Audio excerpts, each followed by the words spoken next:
what you will be learning in this workshop, how to prepare yourself to present all the necessary things for your MDS P1, which is background, motivation, problem statement, literature review, and to do comparative study, and also to come up with your framework or a model, and also other aspect that will be relevant for your MDS we will be discussing in our today's session.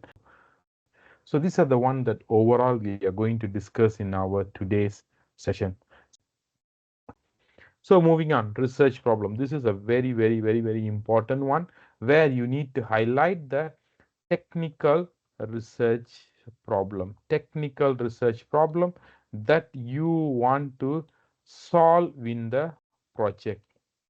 Okay, develop a framework, develop a model, or you can say, Mr. Yes, I don't like a develop, I want to use design. Third one is towards more on to evaluate.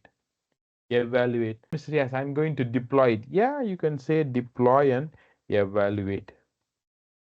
So this is the 3 minimum objective, not more than 13 or 14 words.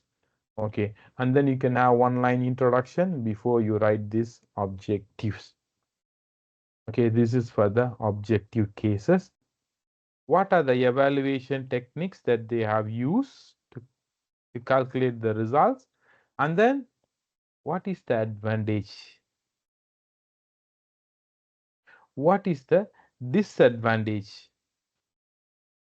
This disadvantage is the one that you will be contributing very thoroughly after reading the paper. Now you group, this is for first paper. Then similarly, you extract this information for second paper, third paper, fourth paper, fifth paper, up to 10 papers. Then you will have at least 2 or 3 problems that is addressed for each paper. Take this column, use your ChatGPT skill or a Gemini skill, whatever the skill that you use, categorize them.